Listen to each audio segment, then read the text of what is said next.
dans cette première table ronde.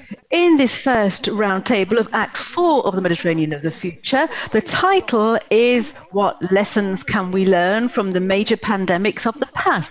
This is the title of this whole fourth act, because we're talking about big pandemics. We have a very long history of pandemics. What can we learn from that history?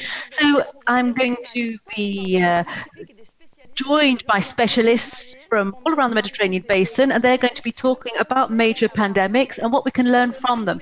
So let me present them to you to begin with. We have with us Dr. Anne-Marie Moulin, who's Director of Research at the CNRS at the University Diderot and also at the University Senghor in Alexandria. Thank you very much for being with us. Professor Idir Bitam, who is a professor on the subject of vectors and tropical infections in the Mediterranean, and he's based in the Maghreb.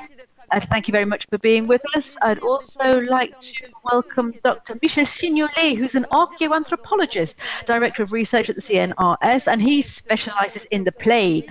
Welcome to you, Dr. Signolet. We will have with us Rear Admiral Augier, who is a commander at the Naval Fire Brigade in Marseille. Thank you very much for being with us here. And Professor Michel Demancourt, who is a professor at university, and he is a hospital practitioner. Thank you very much for being with us also. Thank you, everybody, for being with us, for joining us for this very first roundtable. We are now going to set the ball rolling. Let's start with Dr. Anne-Marie Moulin. You are one of the best historians about medicine here in France. Epidemics have not waited, and that's what we're going to be learning throughout the day. Pandemics haven't waited for globalization to spread all around the globe. The plague of Athens, for example, is a first example that unfurled in waves, and it generated huge panic among the population. We're talking about the year 430 and 426 BC. What can you say a little bit about the plague of Athens? Well, first of all, this is a well-known plague.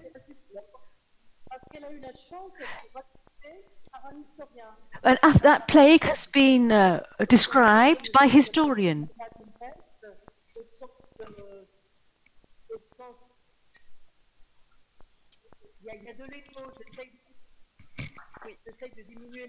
I'm just trying to put my screen on here so that I can read my speech. I've got a bit of a technical hitch, apologies. Okay, so this plague of Athens wasn't probably a plague, if you're strict about the definition.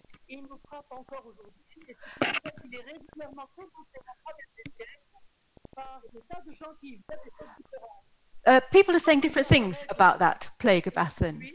Let me talk about what we know today. There's a lot of disorder. Epidemics cause disorder in society, and people go into panic and they fail to respect the laws.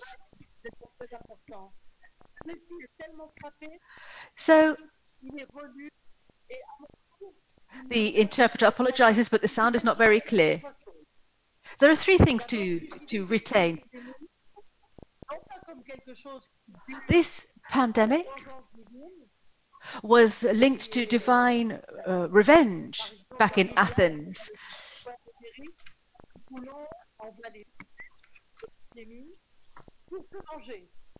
So the gods were taking their revenge. And then there's another interpretation.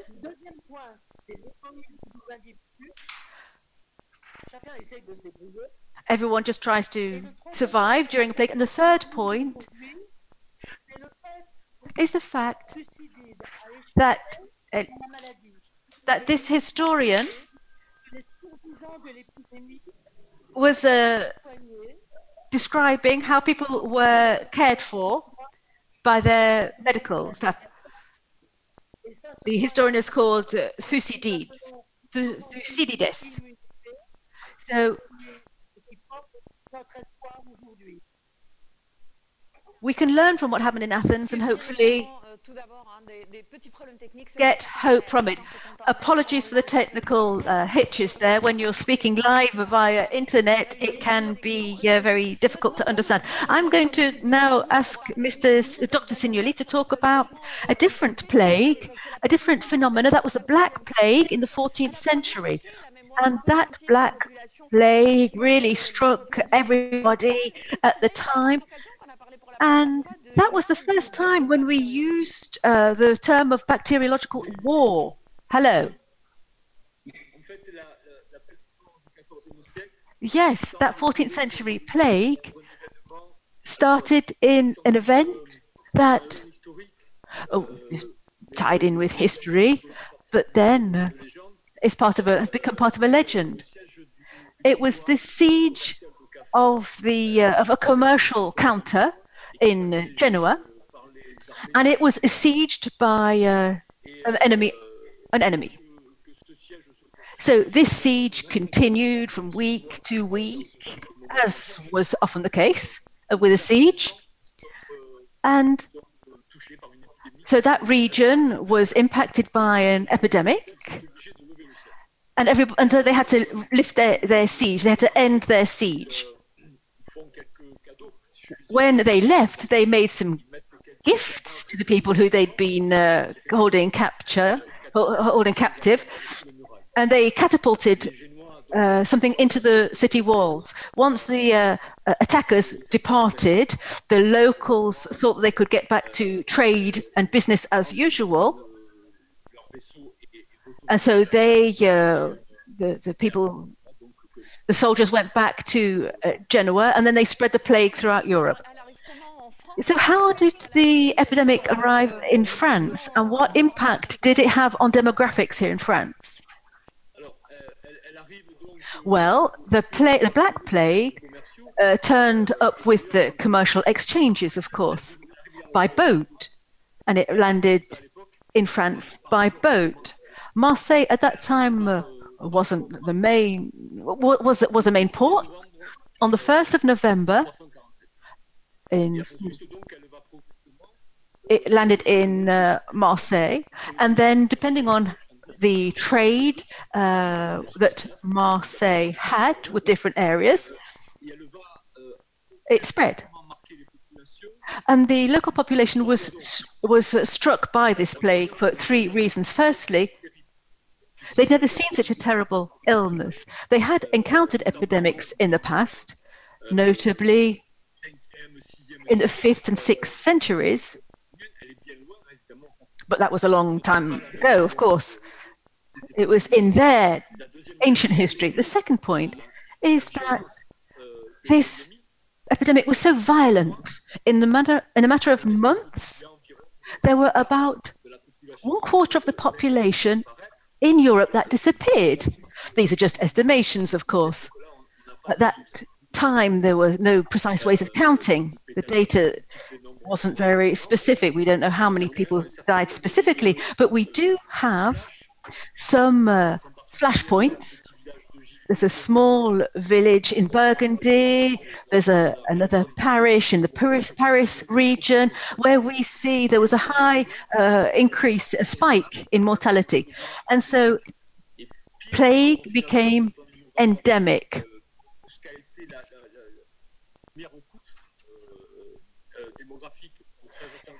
So in the 14th century, the demographics were impacted, plague became endemic, and it would decimate great portions of the population in that century and the following century. And one had to wait until the 17th century until one could say that the plague was behind us. There were so many deaths. So let's continue to talk about France. You just talked about 1720 and the Marseille plague. I'd like to come back to you, Dr. Anne-Marie Moulin. The plague in Marseille was recorded as being the last main plague epidemic recorded in France. What can you say about that Marseille plague, given that we're all in Marseille today? Well, some of us are in Marseille today.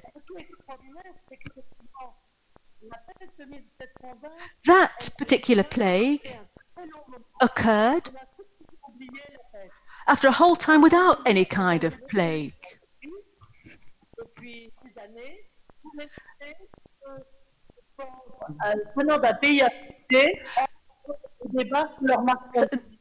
So this new plague in Marseille came by boat, by the merchant ships.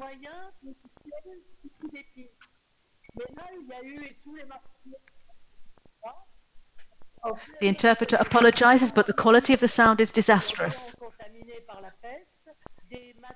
So there were sailors who died on board the ships that brought plague, and some of them were placed in quarantine. However, there was some of the goods that were transported. Can you hear me? Oh yes, all of a sudden the sound is better. We can hear you better now. So the goods. Can you hear me? Can you hear me? Well, the goods that had been conveyed was secretly sold throughout the city, and that's how we can monitor a bale of wool which was imported to Marseille. Oh dear. Trouble with our connections here with Dr. Anne-Marie Moulin. We will get back to her very, very shortly. I'd just like to ask Professor Jean, can you talk about tuberculosis? We still talk about tuberculosis today, but that's a very old bacteria because the symptoms were well known and well described back in antiquity. Yes. Yes, medicines have been familiar with tuberculosis since antiquity, as you've said.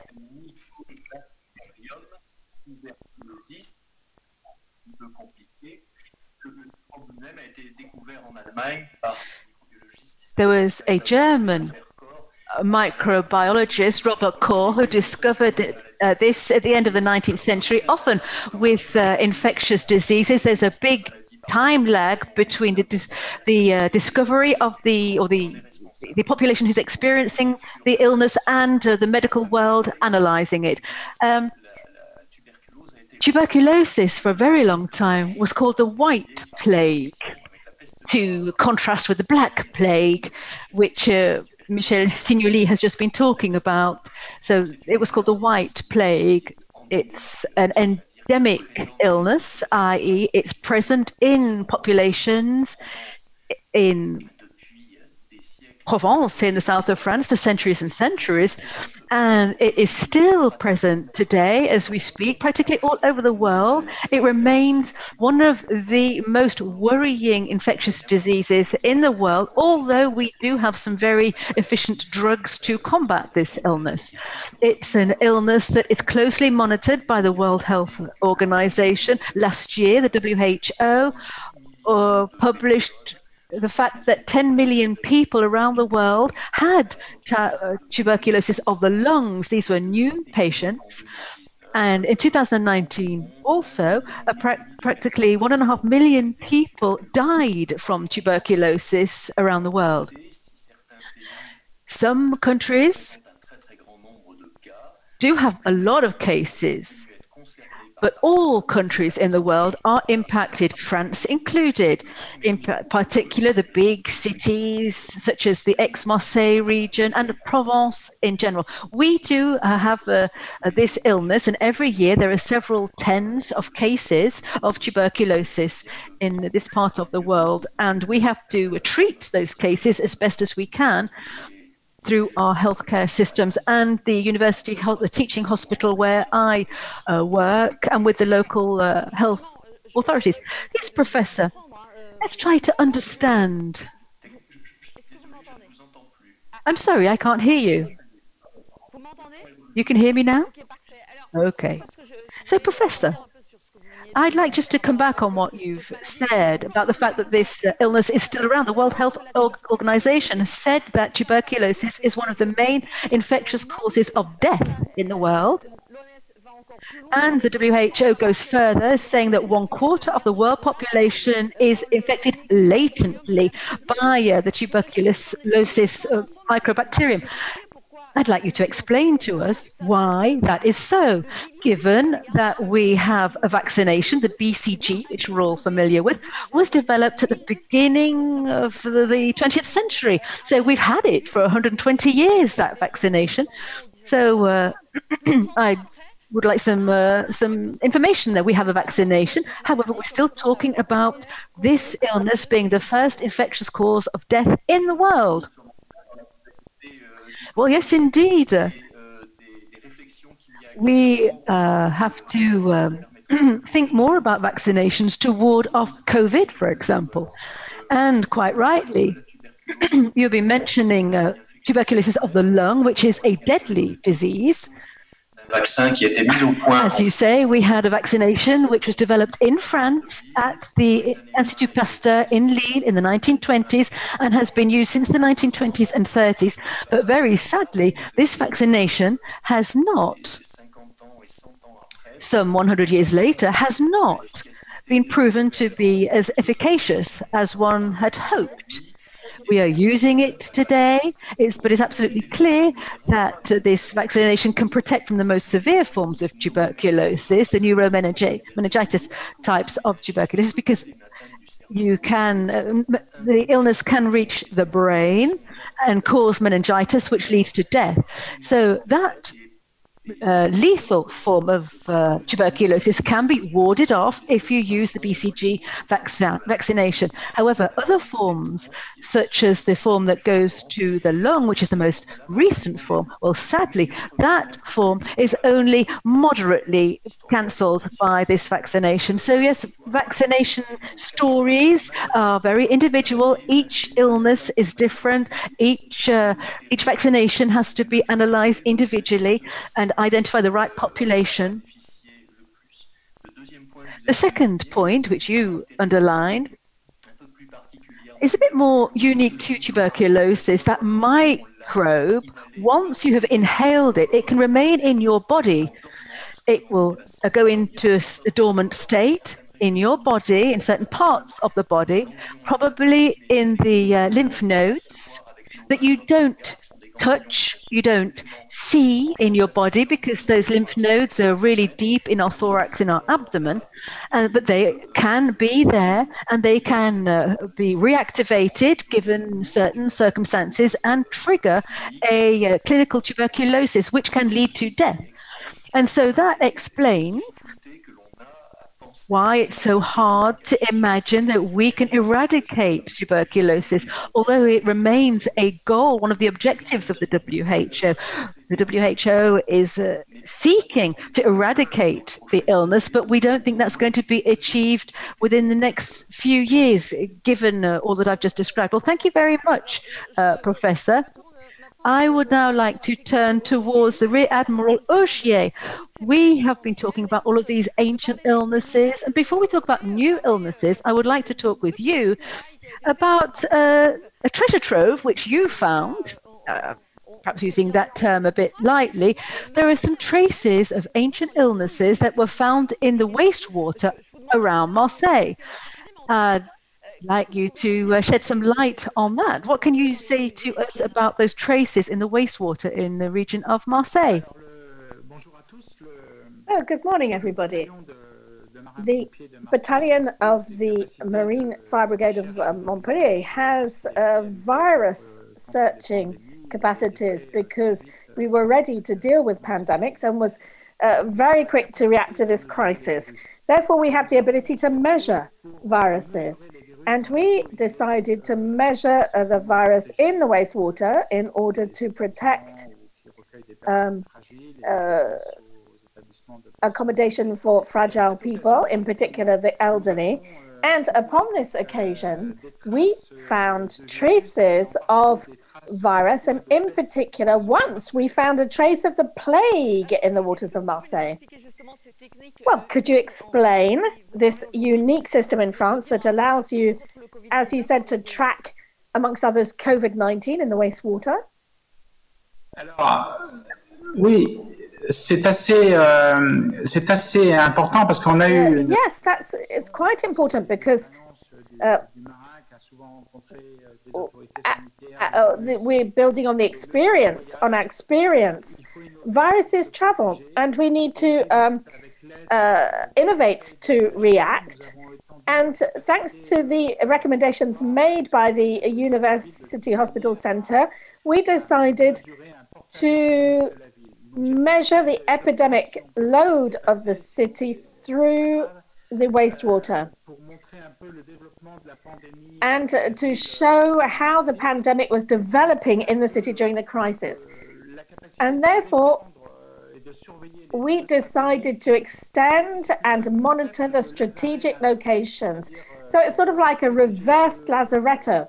We're protecting strategic places to prevent the virus from going in rather than putting people in quarantine. And so I can show you the evolution of the epidemic here as from the month of October. And we can see the development of the epidemic in different areas of Marseille until mid-November, where we can see that there's a very high circulation of the virus. Évidemment, je sais que la Turquie. I know that Turkey does this, and I'm ready to develop this in other Mediterranean countries because it's very important for us to share what we know how to do. And it's very important to anticipate things because we have a prior warning of 5 to 6 days on the fact that the virus is coming back, and allows us to monitor the situation to protect people. So it's a concept of reversed lazaretto. So thank you very much. Of course, we're talking about solidarity since the beginning of this Act 4, and exchange of expertise is something that is excellent to do within the Mediterranean basin.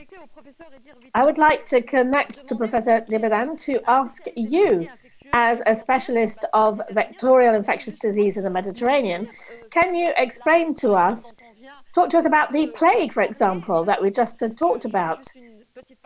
Just an aside here, a vectorial disease is a disease that is transmitted by vectors, which are not necessarily themselves the source of the disease, but they transport the pathogenic agents. Over to you, Professor.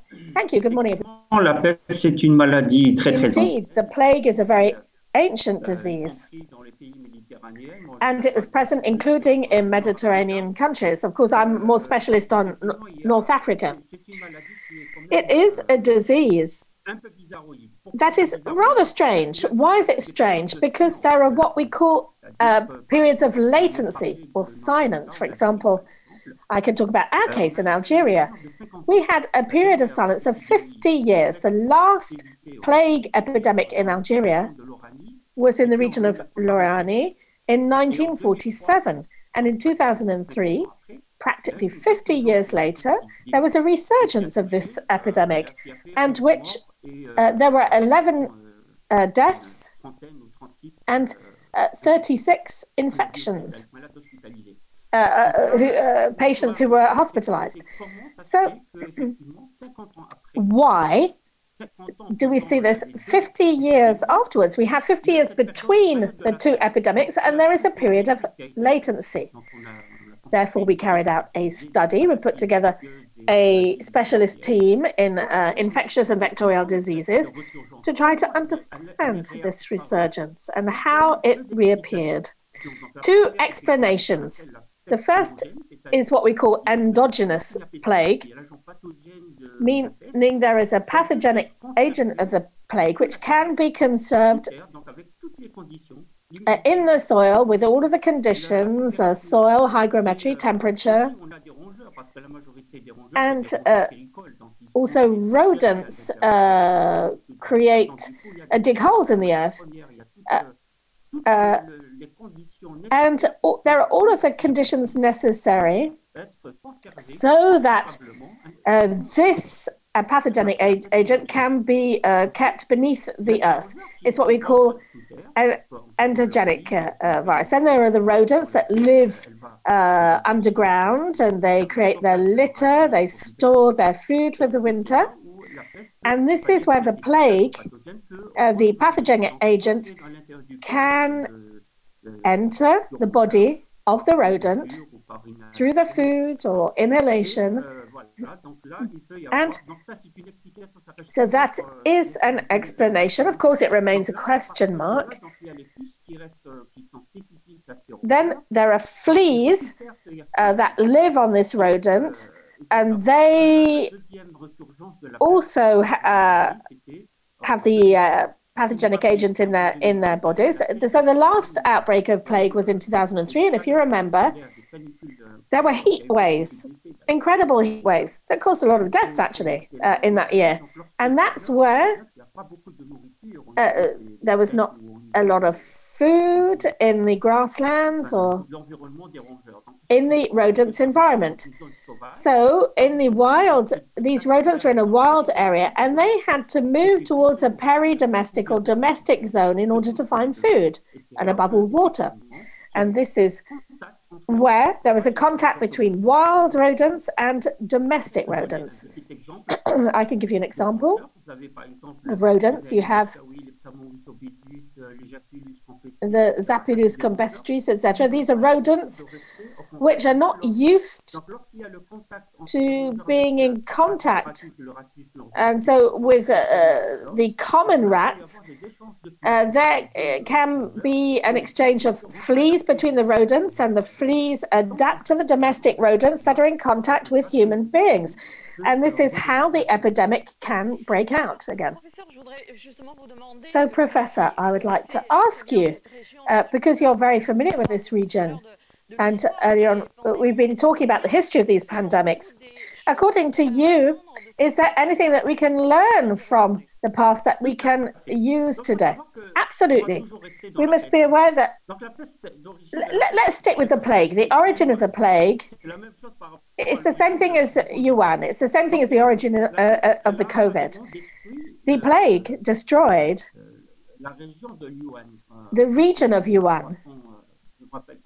I can't remember in which year exactly, but 1300s. And so it's the same origin. The origin was Asia.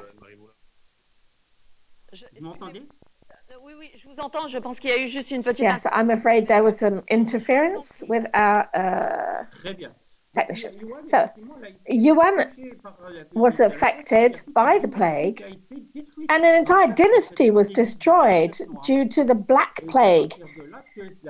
And that's where, due to trade, the plague traveled to Europe and the Mediterranean basin. So, what can we learn from this? Well, quite simply, we need to reinforce health controls at the borders. Health controls at the borders are not just the control of persons, it's also the control of goods. That's very good. We don't have the notion of controlling goods. To look at the quality of the goods, in particular the packaging, that's very important. So when we talk about health control at the borders, it's not just air control or control of ships, but there's also land control. There are also the land borders that need to be controlled. And then there's what we call community action, meaning that you have departments, so each department must intervene according to their capacity, their environment, their conditions, because each department has particular biotopes. Here, for example, in North Africa and in the south of France, we have biotopes that are very different. What is in the north and the high plateaus in the south of the country are three entirely different biotopes. In the north, the biotope is very similar to European biotopes. Our high plateaus are dry, and the Sahara is dry. So you have very different conditions, and the action that the population must undertake via the community is different between regions. We cannot have the same conditions everywhere. It's not possible.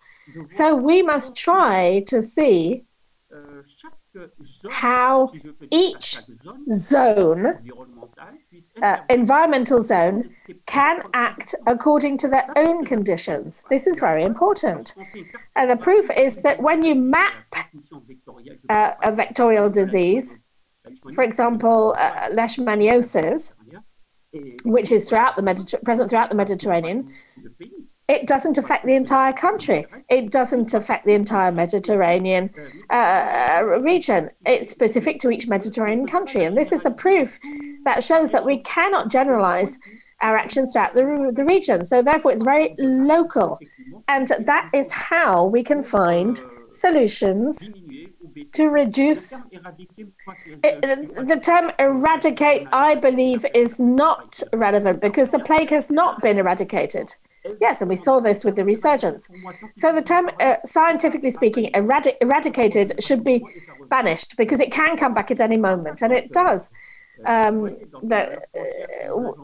are different diseases that are reappearing. So when we're looking for pathogenic agents in the wastewater, we also we have a lot of latent viruses. So we're going to keep talking about the lessons to draw. Anne-Marie Moulin, what lessons can we draw from the plague pandemics, for example, that you just mentioned, and that we could use today within the scope of the COVID-19 pandemic? And between the pandemics of the past and what's happening today, are there any similarities? Je ne sais pas si vous m'entendez. Can you hear me? There are many similarities. We talked about the fact that every time there is an epidemic, the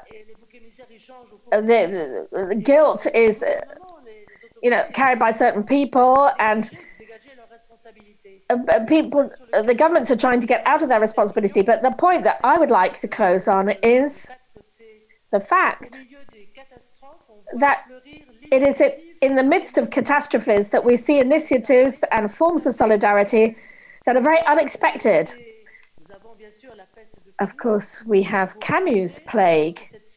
You remember that when the solidarity declines, disasters happen. And I would like to say something about the great solidarity that has taken place in hospitals. If the hospital stayed strong despite the tremendous difficulties it was confronting, it's due to the fact that the teams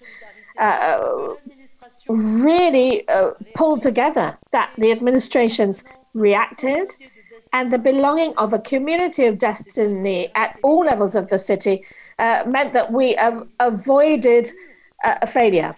The failure didn't happen, but as Habib Bouchabli said with regard to cholera in Tunisia, the failure is there in the aggravation of social equality, in the deviations, and these deviations require reflection, consultation, and we need to come back towards our citizens. And like in a big Mediterranean citizen such as Marseille, that is what we really have to concentrate on. Thank you very much, Dr. Michel Signoli. How can we fight against this type of pandemic? What specialists call new diseases. We talked about the appearance of the plague. We could also have talked about cholera in the 19th century. And we're seeing the same thing today with COVID-19. Can we effectively fight against it?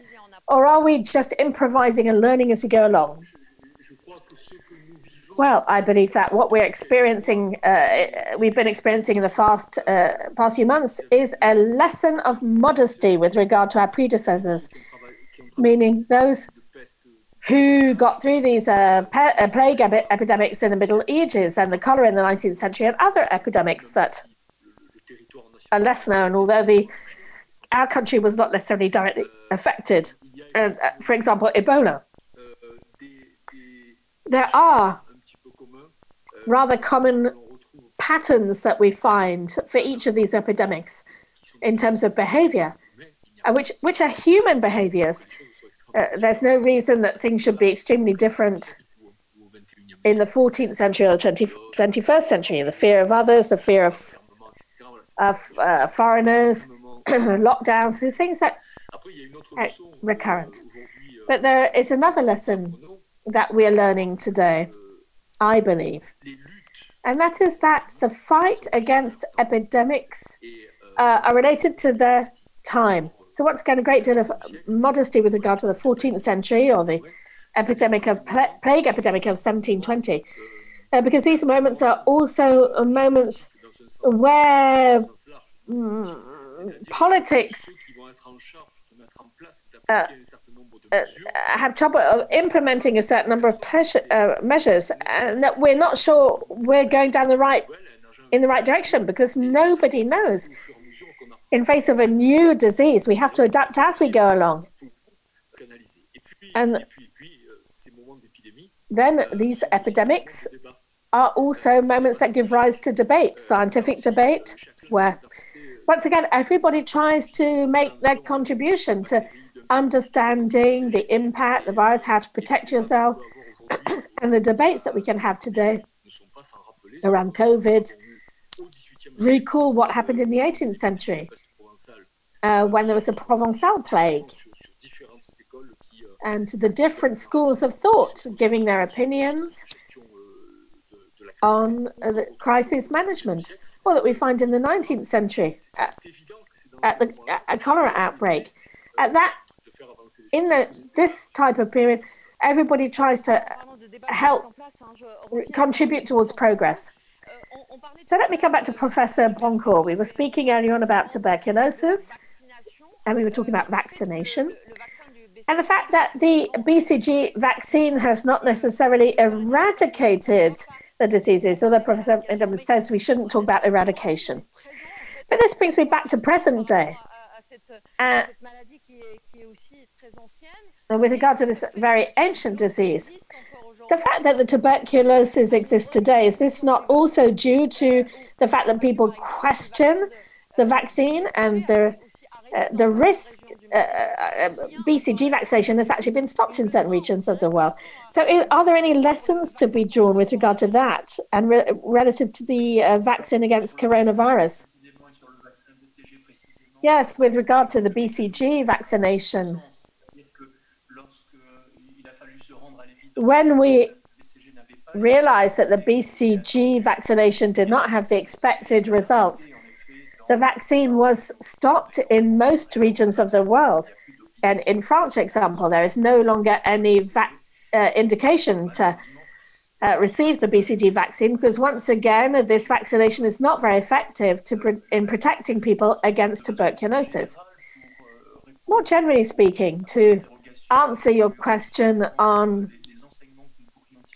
the learnings we may draw from what's happening today and what happened in previous years regarding organization of the health system. One point that was underlined by most of my colleagues is the regional dimension with regard to these infectious diseases. And I do believe that this regional dimension in the geographical sense, and maybe in the political dimension as well, because when we look at geographical maps, it is quite coherent with the political distribution. And we talked about a certain number of infectious diseases, tuberculosis, the plague, cholera. And all of these diseases, as Professor Didier Raoult recalled, when we talk with younger people and students, we very often recall the infectious diseases that we talk about, meaning diseases that are caused by microbes that make humans ill. These come from ecosystems, the ecosystems in which the population lives.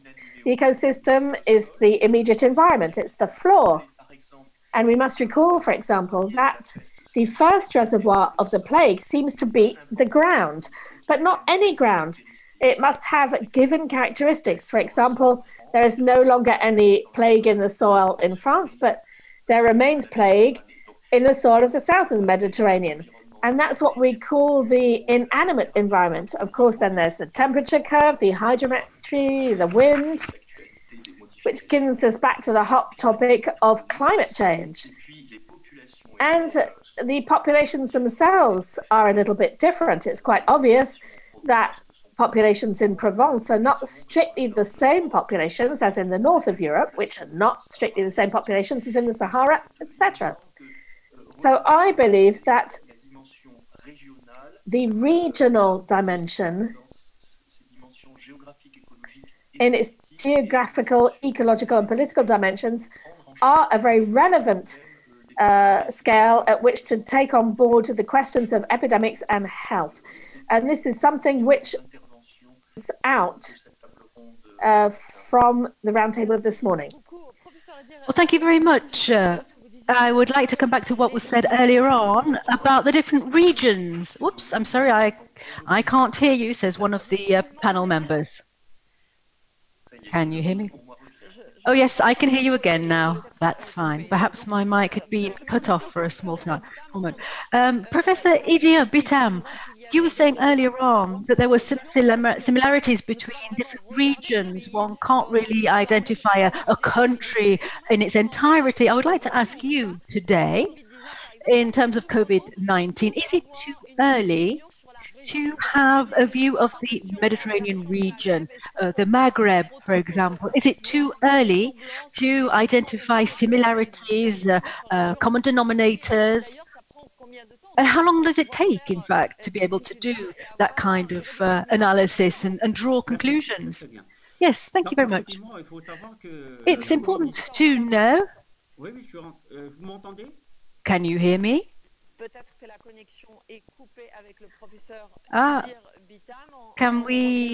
we connected with Idir Bitam?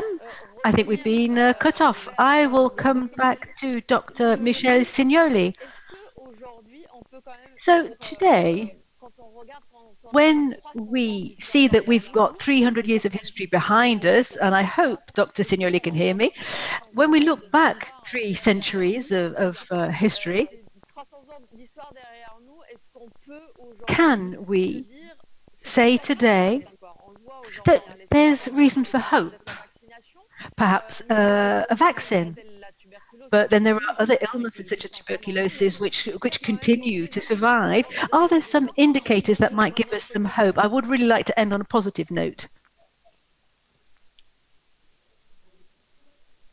Bon, a priori, j'ai l'impression qu'on a peut-être perdu tout le monde. I think I've lost everybody.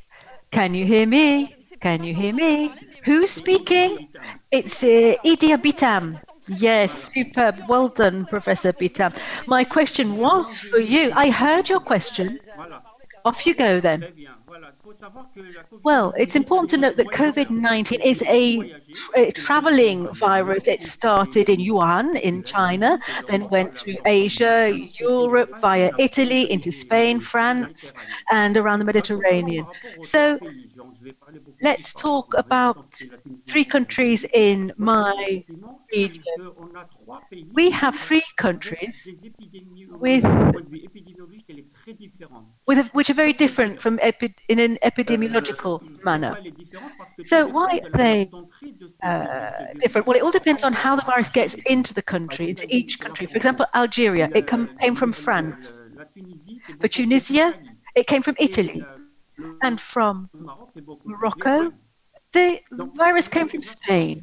So we have 3 routes, 3 mutant versions of different aggressivity that will create a different epidemiology in each country. That is why we have 3 different epidemiologies in those 3 countries. When the cases were high in Tunisia, they were low in Algeria, and Morocco was a different figure altogether. So when it goes up in one country, it might be going down in another. I think Tunisia has got quite a few cases currently. So